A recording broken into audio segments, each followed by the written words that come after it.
Salat tahajud itu adalah kebiasaan ahli surga saat di dunia. Jadi kalau Anda ingin melihat ahli surga yang hadir di dunia, salah satunya lihat kebiasaan salat malamnya. Jadi kalau Anda ingin melihat kebiasaan ahli surga saat di dunia, lihat kebiasaan malamnya. Kalau dia bangun dan mengalahkan semua kebiasaan malam ahli dunia, maka itulah ahli surga. Salah satu kebiasaannya. Ya, kalau nanti turunan dari tahajud yang muncul, nanti saya terangkan. Yang berhasil tahajud, ciri-cirinya begini. Jadi jangan dilihat setiap yang malam sholat, itu disebut ahli tahajud. Belum tentu, ada ciri-cirinya. Tapi ciri yang pertama, yang melekat kuat, kelihatan nampak, pertama adalah ciri ahli surga, dia memiliki kecenderungan untuk sering bangun malam. Dalilnya Quran surah ke-51 ayat 15 sampai dengan ayat ke-17-nya. Innahum kanu qabla dzalika muhsinin, mereka itu ahli ihsan saat di dunia. Ayat 17-nya, kanu qalila minal laili ma yahja'un. Mereka itu malamnya sedikit tidurnya. Jadi punya kebiasaan bangun malam. Jadi kalau Anda, ini cara memahami ayat itu begini. Cara memahami ayat seperti ini, jangan mencari orang lain. Anda sendiri yang menjadi bagian dari ayat itu. Jadi itu diinformasikan pada kita sebagai tawaran, kita mau nggak berniaga dengan ayat itu? Mau nggak menjadi bagian dari ahli surga itu? Jadi jangan sibuk mencari kebiasaan orang. Kenapa Anda tidak membiasakan diri jadi bagiannya? Bismillahirrahmanirrahim. Ikhwas sekalian, saudara-saudariku, salat tahajud seperti kami sampaikan di pertemuan lalu adalah salat yang sangat penting. Ingat, kalau di pertemuan lalu kami sampaikan 4 keutamaan tahajud, hari ini saya tambahkan 2 dan 3 yang lain langsung dari Al-Quran. Ya, kemarin saya sampaikan 4 hal. 1, masih ingat Quran surah ke-17 ayat 79 sampai dengan 81 itu. Orang yang rajin tahajud akan mendapatkan 4 keutamaan yang tidak didapatkan oleh orang-orang yang tidak tahajud, sekalipun sholat fardunya begitu khusyuk. Di antum sholat fardu khusyuk, bagus, tapi nggak tahajud, nggak dapat 4 keutamaan itu. Ini sudah saya bahas panjang lebar di pertemuan lalu, saya hanya sebutkan cepat saja. 1, Allah akan mengangkat karir, pekerjaan atau aktivitasnya di tempat yang terbaik. Ya, jadi kalau antum misalnya pengusaha atau orang karir di kantor dan sebagainya, itu akan cenderung kemudian ditolong oleh Allah, diangkat ke tempat yang terbaik. Terbaik itu tidak harus puncak yang paling tinggi, direktur, tidak misalnya. Tapi tempat yang bisa membuat nyaman hidup Anda, sholat bisa nyaman, bergaul juga nyaman, dan tenang kehidupannya. Mungkin level Anda nggak sampai puncak ya direktur utama, mungkin direktur 1, 2 gitu ya. Tapi Anda dijauhkan dari hal-hal yang maksiat, dijauhkan. Sholatnya enak, punya ruangan nyaman dan sebagainya. 2, Allah akan bimbing setiap ahli tahajud. Allah akan bimbing sehingga menjalani awal pekerjaannya dengan begitu mudah. Wa rabbi adkhilni mudkhalas sidqin. Ya Allah, tolong bimbing saya supaya mengawali pekerjaan dengan cara yang benar. 3, awas hati-hati. Anda memang posisi tinggi, sekarang dapat proyek. Apakah setiap yang dapat proyek menjalani pekerjaannya dengan benar? Belum tentu. Jangan tinggi-tinggilah. Maaf ya, apakah orang tua yang sekarang menyekolahkan anaknya ke tempat belajar menjalani awalnya dengan benar? Hati-hati ya Bu ya, Pak. Bapak Ibu menyekolahkan anak dengan awal yang salah, maka memberikan jalan keburukan ketika dia belajar. Saya katakan jangan pernah Anda masukkan anak Anda ke sekolah dengan menyogok. Bayar sekian supaya masuk, menyalahi aturan. Kalau awalnya sudah salah, bagaimana anak Anda bisa belajar dengan benar? Mustahil mendapatkan sesuatu yang tidak baik. Yang baik itu mustahil didapatkan. 3, wa akhrijni mukhrajas sidqin. Allah berikan jalan keluar terbaik dari persoalan yang dirasakan. Di ahli tahajud itu setiap punya masalah, bukan nggak dapat masalah ya, bukan tidak bermasalah hidupnya. Dia mendapat ujian juga. Cuman sebelum diuji, diringankan masalahnya. Sehingga seakan-akan nggak punya masalah. Padahal sama dengan yang lain, cuma saat akan dia lalui, Allah ringankan persoalannya sehingga mudah dilalui. Dan yang keempat ini yang hebat. Ya, waj'alni min ladunka sultanan nasira. Allah akan tolong langsung orang ini ketika ada lingkungan sekitar yang akan menyakiti atau menjahilinya. Kalau diisengi orang, diganggu orang dan sebagainya, ini orang-orang seperti ini langsung mendapatkan perlindungan dari Allah Subhanahu wa taala. Ada satu kali, ini kisah nyata, seorang saleh ahli tahajud Sampai saking ahli tahajudnya tidak ingin meninggalkan kebiasaan ini. Ini sangat nyata kisahnya dan tidak mengarang. Satu kali Pak, kemudian malam-malam dia perjalanan dengan rombongan. Begitu perjalanan orang-orang tidur sampai dia mengendap-endap, kebiasaannya tidak ingin diketahui oleh orang lain. Satu malam kemudian dia bangun setelah orang lain tidur, masuk dia sedikit ke area sedikit ada dalam hutan. Begitu sedang menunaikan sholat, dia duga kemudian tidak ada orang lain yang melihatnya. Ternyata ada satu orang atau beberapa yang kemudian tergerak, mendengar suara dan menyaksikan kebiasaan dia. Anda tahu apa yang terjadi? Dan inilah yang disampaikan oleh orang-orang yang melihat itu. Begitu sedang sholat, teman-teman sekalian, tiba-tiba baru bertakbir malamnya, lompatlah dikisahkan seekor harimau di depannya. Dalam keadaan yang sudah lapar. Saya mau tanya pada Bapak Ibu, begitu sholat misalnya Allahu Akbar, tiba-tiba samping ada harimau. Wow. Apa yang dilakukan? Kabur. Udah gak panjang pikirnya, kabur ya kan? Tapi sekarang lihat apa yang beliau sampaikan. Begitu datang harimau itu, perhatikan ahli tahajud ini. Dia ingat dengan janji Allah. Dia ingat dengan janji Allah. Perhatikan baik-baik ya. Kalau Anda sudah punya kebiasaan Qur'ani dalam jiwa Anda, maka ayat itu akan hadir membimbing Anda dalam setiap kesulitan Anda. Apapun itu. Nabi Yusuf dekat dengan Allah. Ketika digoda muncul ayatnya. Laula ara'a burhana rabbi. Kalau bukan melihat petunjuk dari Rabbnya, niscaya ada sesuatu yang buruk terjadi kepadanya. Tapi Allah jaga beliau. Lihat baik-baik teman-teman. Begitu melompat harimau itu, kemudian dia katakan dalam jiwanya. Lihat kalimatnya. Ya khalqallah. Hei makhluk Allah. Dia tidak katakan ya namar, hei harimau, tidak. Kalau disebutkan harimaunya, menunjuk pada zatnya. Tapi dia lekatkan makhluk ini kepada penciptanya. Hei makhluk Allah. Ya khalqallah, hei makhluk Allah. Jika saya memang rizki yang telah Allah tetapkan untukmu pada saat ini, maka saya ridho untuk engkau makan, silakan, tidak ada masalah. Kalau Allah tetapkan saya sebagai rizki untukmu pada saat ini, silahkan. Tapi kalau saya bukan menjadi rizki yang telah Allah tetapkan untukmu pada saat ini, maka jangan coba-coba ganggu ibadahku hari ini. Lihat kalimatnya, bukan jangan makan aku.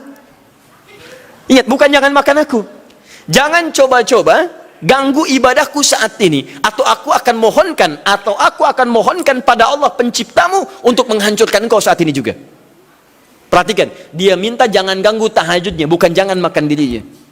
Apa yang terjadi ketika dikaitkan dengan ayat perlindungan tentang tahajudnya, maka tiba-tiba harimau ini pergi meninggalkannya, mengaum sekali langsung pergi. Anda bisa bayangkan, bisa nggak malam-malam begitu Anda sholat, tiba-tiba ada nyamuk misalnya kan banyak tuh. Begitu Anda mulai disengat oleh nyamuk, diambil, Anda katakan, hei nyamuk, kalau ini memang rizki yang telah Allah tetapkan untukmu saat ini, sedot sebanyak-banyaknya, saya ikhlas.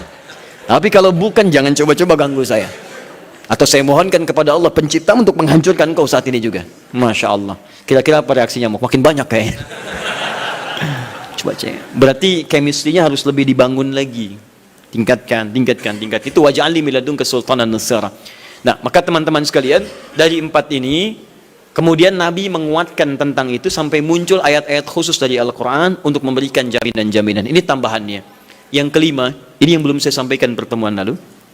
Kelima, sholat tahajud itu adalah kebiasaan ahli surga saat di dunia. Jadi kalau Anda ingin melihat ahli surga yang hadir di dunia, salah satunya lihat kebiasaan sholat malamnya. Bukan nonton bola. Dan tidak dikalahkan oleh bola. Dia nggak peduli mau Kroasia menang 2-1 lawan Inggris, dia nggak peduli. Ya, mau Prancis menang 1-0 lawan Belgia, dia nggak peduli. Pokoknya terserah, yang penting juaranya Prancis misalnya gitu kan, tidak. Dia nggak peduli, mau siapapun nggak ada masalah. Dan tidak dikalahkan. Jadi kalau Anda ingin melihat kebiasaan ahli surga saat di dunia, lihat kebiasaan malamnya. Kalau dia bangun dan mengalahkan semua kebiasaan malam ahli dunia, maka itulah ahli surga. Salah satu kebiasaannya. Ya, kalau nanti turunan dari tahajudnya muncul, nanti saya terangkan. Yang berhasil tahajud, ciri-cirinya begini. Jadi jangan dilihat setiap yang malam sholat, itu disebut ahli tahajud. Belum tentu, ada ciri-cirinya. Tapi ciri yang pertama, yang melekat kuat, kelihatan nampak, pertama adalah, ciri ahli surga, dia memiliki kecenderungan untuk sering bangun malam. Dalilnya Quran surah ke-51, ayat 15, sampai dengan ayat ke-17-nya. Innal muttaqina fi jannatin wa 'uyun. Sungguh di antara orang takwa itu nanti akan ada yang mendapatkan hadiah taman surga. Apa keistimewaannya? Akhidhina ma atahum rabbuhum innahum kanu qabla dzalika muhsinin. Sungguh kebiasaan mereka itu saat di surga, keutamaan surga, taman surga ini, mereka akan langsung mendapatkan semua kenikmatannya dari Allah langsung. Kalau surga lain diberikan lewildanun mukhalladun, pelayan surga. Di kalau antum ikhwan oleh bidadari surga, yang akhwat oleh pangeran-pangeran surga. Ganteng cantiknya nggak usah dibayangkan, tak terlukiskan. Ada hurun in, ada seperti mutiara, ada seperti berlian, indah sekali. Dan kata Nabi, mala ainan ra'at wala udhunun sami'at wala khatara ala qalbi bashar. Ya, enggak pernah dilihat di bumi. Dia mengantarkan bi aqwabi wa abariqa wa ka'sin min ma'in, bawa gelas-gelas yang berleburan mutiara, emas dan sebagainya. Enggak seperti ini, enggak ada merek Akhir TV di sana nanti, ya. Semuanya indah. Tapi enggak terbayang. Tapi taman surga tidak. Allah langsung yang berikan tanpa perantara. Kun fayakun, enggak usah dibayangkan, laisa kamitslihi syai', ada seketika. Tapi yang hebat, apa kebiasaan ini? Kata Al-Quran langsung, ini Allah yang mempersaksikan. Innahum kanu qabla dzalika muhsinin, mereka itu ahli ihsan saat di dunia. Ayat 17-nya, kanu qalila minal laili ma yahja'un. Mereka itu malamnya sedikit tidurnya. Jadi punya kebiasaan bangun malam. Jadi kalau Anda, ini cara memahami ayat itu begini. Cara memahami ayat seperti ini, jangan mencari orang lain. Anda sendiri yang menjadi bagian dari ayat itu. Jadi itu diinformasikan pada kita sebagai tawaran, kita mau nggak berniaga dengan ayat itu? Mau nggak menjadi bagian dari ahli surga itu? Jadi jangan sibuk mencari kebiasaan orang. Kenapa Anda tidak membiasakan diri jadi bagiannya? Ya, jadi coba cek dari keluarga. Ada nggak sudah jadi bagian dari ahli surga di keluarga Anda? Sekarang pulang ke rumah, coba lihat dari sekian orang yang ada di rumah berapa yang bangun? Mula-mula cuma 2 orang menikah suami istri belum bangun. Allah kirimkan anak belum bangun. Sudah ada cucu belum bangun. 10 orang di rumah nggak ada yang bangun. Masa satu pun nggak ada yang jadi ahli surga? Hai, coba. Makanya karena saking tingginya ayat ini, Nabi sampai membangunkan istrinya, membangunkan menantunya, membangunkan anaknya Fatimah Az-Zahra, menantunya Ali bin Abi Thalib. Dibangunkan oleh beliau, ayo bangun, bangun, bangun. Saking inginnya keluarga Nabi terpancar cahaya surga sejak mulai di dunianya. Teman-teman pulang ke rumah ya, coba lihat tuh. Anak-anak yang di pesantren kalau pulang dan sebagainya, malam bangun gak dia? Coba biasakan, bangun, bangun, bangun. Dan Anda akan rasakan hal yang sangat berbeda. 2, tadi tambah 1 ya, berarti 5, sekarang yang ke-6. Orang-orang yang rajin bangun malam, itu orang-orang yang mendapatkan pujian langsung dari Allah Subhanahu wa ta'ala. Jadi kalau Anda ingin melihat orang yang dipuji Allah, itu lihat orang yang sering bangun malam, tahajud. Di antara dalilnya, Quran surah ke-32 ayat ke-16. Tatajafa junubuhum 'anil madaji' yad'una rabbahum khaufan wa tama'a wa mimma razaqnahum yunfiqun. Setelah kita sujud itu ayat sajudah, Allah terangkan. Itu indah sekali kaitannya. Nih, di antara orang sujud ini ada yang lebih hebat lagi. Kalau Anda sholat subuh baca misalnya ayat sajadah, sujud, Allah terangkan. Di antara sifat orang yang rajin sujud ini adalah orang-orang yang rajin tahajud. Tatajafa junubuhum 'anil madaji'. Mereka sering menghindari tempat tidur di malam harinya. Maksudnya apa? Rajin tahajudnya. Ada orang-orang yang dipuji oleh Allah Subhanahu wa ta'ala karena kebiasaan malamnya dia menghindarkan diri dari tempat tidur. Maksudnya bukan nggak tidur, rajin bangun malamnya.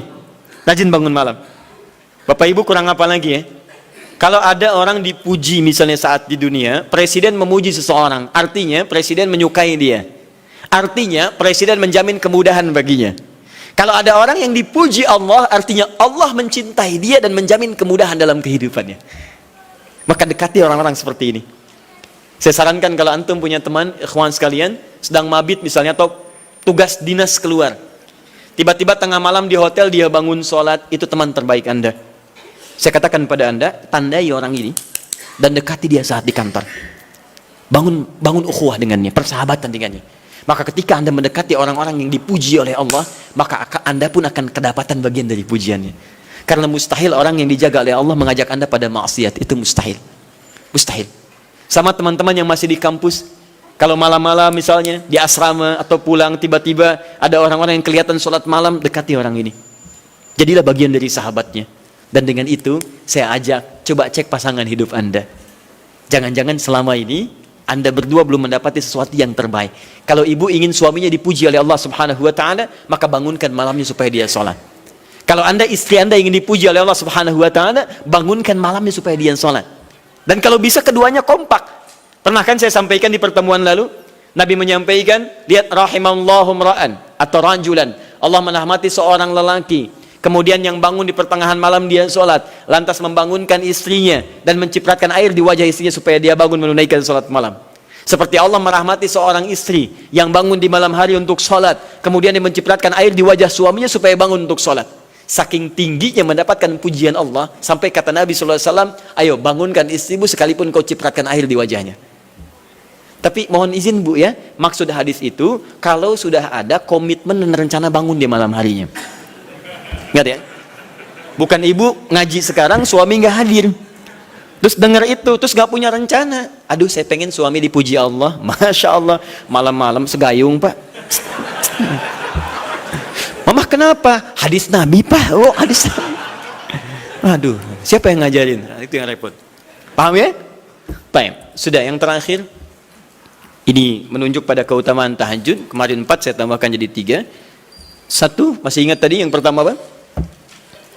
Allah Subhanahu wa Ta'ala menjamin ia sebagai ahli surga, kebiasaan yang ada di dunia. Yang kedua, Allah memuji orang ini. Dan yang ketiga, tahajud itu kebiasaan orang soleh yang ditekankan oleh Al-Quran dan hadis Nabi SAW. Kebiasaan orang-orang soleh. Jadi kalau yang pertama ahli surga, kedua dipuji Allah, yang ketiga langsung dikuatkan orang-orang soleh.